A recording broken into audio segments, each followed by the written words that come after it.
Bonjour, je suis le docteur Olivier Dupuis, chef de service de diabétologie, endocrinologie et nutrition à l'hôpital Saint-Joseph. Et à l'occasion de la Journée mondiale du diabète qui a lieu le 14 novembre comme chaque année, ce n'est pas un heureux anniversaire, mais c'est une date importante pour mobiliser devant ce fléau que représente le diabète et qui ne cesse de croître. Donc aujourd'hui, nous avons décidé, à l'occasion de cette journée, de vous faire quelques exposés pour vous faire participer à la réflexion que l'on a pour lutter justement contre les dégâts qui sont le fruit ou le résultat de cette hyperglycémie chronique. En fait, nous allons être plusieurs intervenants. Je vais vous donner quelques données épidémiologiques récentes sur la maladie en elle-même, comment elle progresse, comment en France on utilise les différentes données pour essayer de lutter contre ce fléau. Ensuite, une diététicienne vous présentera quelques réflexions et quelques analyses sur la façon de vous alimenter la plus adaptée possible. Puis il y aura un exposé sur l'activité physique qui, dans le diabète de type 2, est une part prédominante dans la prise en charge des patients. Et quelques mots sur l'éducation thérapeutique qui nous sera présentée par notre cadre de santé, Madame Plétan, car l'éducation thérapeutique est fondamentale et on sait bien qu'il y a souvent loin de ce que l'on sait, de ce que l'on pense et de ce que l'on fait dans cette maladie. Il y aura ensuite une partie sur l'actualité du Covid et du diabète, car vous savez que les diabétiques pèsent dans cette épidémie avec un taux de morbidité et de mortalité important. Et nous avons des données récentes avec une étude qui s'appelle Coronado, qui est une étude française, qui vous donnera donc des données toutes récentes. Et enfin, le docteur Banu vous parlera des moyens technologiques les plus en pointe et des perspectives qui arrivent sur le marché et qui permettront de mieux équilibrer non pas tous les diabétiques, mais certains diabétiques, et notamment les diabétiques de type 1 qui ont des schémas insuliniques complexes. Voici donc quelques données épidémiologiques qui sont issues de données de l'assurance maladie qui aujourd'hui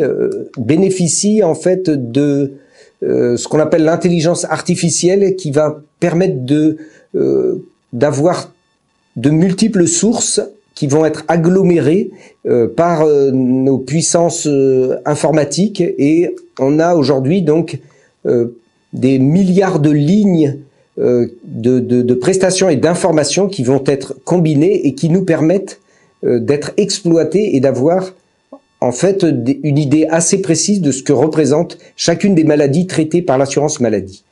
Donc le diabète fait partie d'un des grands groupes de pathologies, vous le voyez sur la diapositive en haut à droite, et en fait chaque grand groupe est décliné avec en son sein un certain nombre d'affections que vous connaissez bien. Vous voyez sur le plan cardiovasculaire, eh bien on voit les maladies coronariennes, les accidents vasculaires cérébraux, etc. Donc le diabète, c'est environ 5% de la population française et vous voyez donc que c'est tout à fait important, loin derrière l'hypertension artérielle, mais avec un nombre de comorbidités extrêmement importantes. Ça reste une maladie plutôt de la deuxième partie de la vie. Vous voyez, l'âge moyen, c'est 66 ans. Et ce qui est surtout important, c'est la proportion de patients qui ont plus de 75 ans, puisque vous voyez, 30% environ de ces patients, 29% en 2012, sont âgés de plus de 75 ans. Donc ça reste quand même une maladie plutôt du sujet âgé, des seniors, de ce qu'on appelle les seniors, et des patients en fin de vie également. Il y existe des régions plus touchées, il y a une disparité qui est connue depuis longtemps et on voit bien que les régions du Nord et de l'Est ont tendance à payer un tribut plus important à cette maladie et je vous ai mis en parallèle les données concernant OBEPI, c'est-à-dire des données sur l'obésité et on voit bien là aussi apparaître au Nord et à l'Est une prévalence de cette maladie plus importante. Il y a aussi les pays, les DOM-TOM, pas les pays, les territoires et les départements d'outre-mer pour lesquels la prévalence C'est-à-dire en quelque sorte la fréquence est 2 à 3 fois plus fréquente qu'en France métropolitaine. Donc il y a une grande disparité.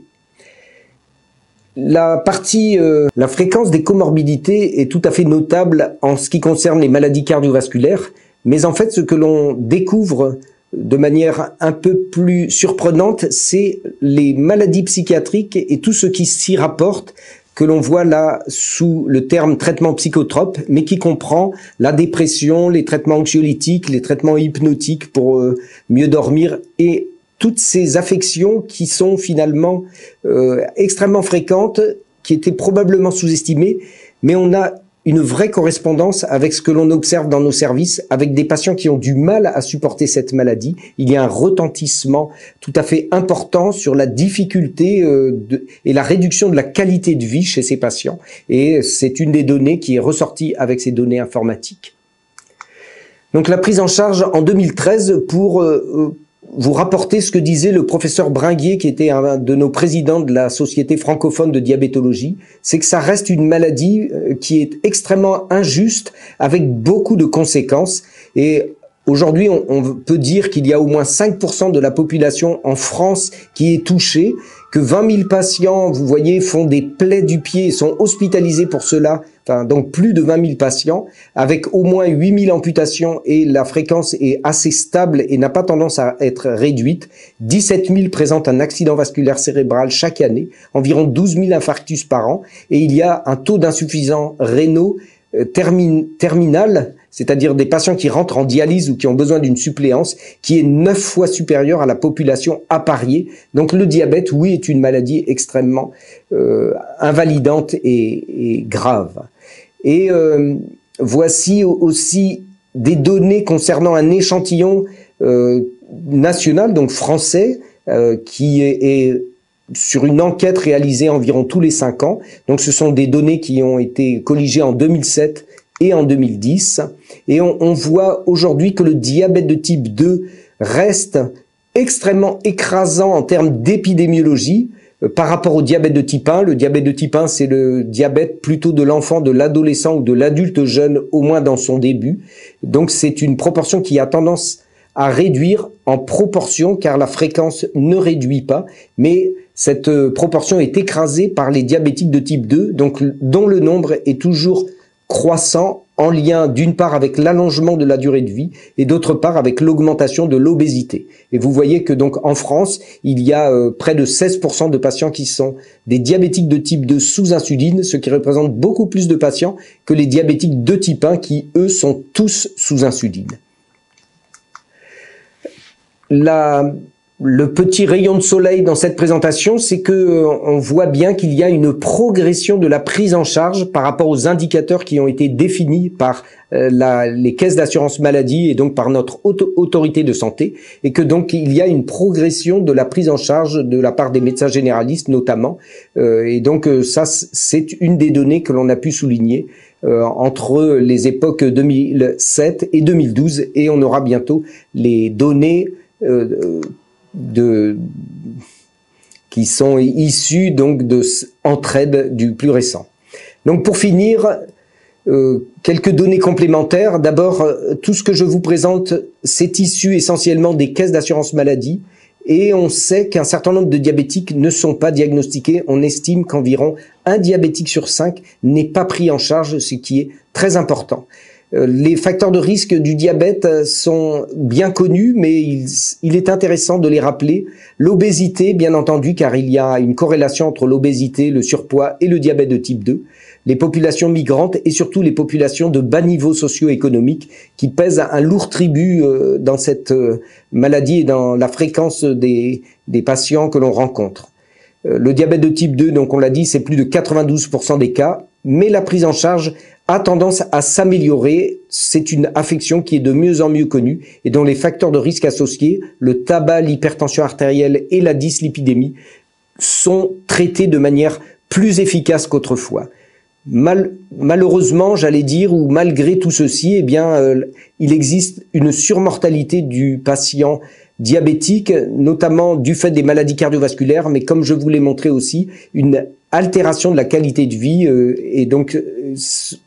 une augmentation de ces pathologies psychiatriques et de ces patients qui ont besoin d'aide et de traitement. Donc un point important et grandissant du diabète, ça reste une maladie qu'on appelle en affection longue durée, une affection chronique,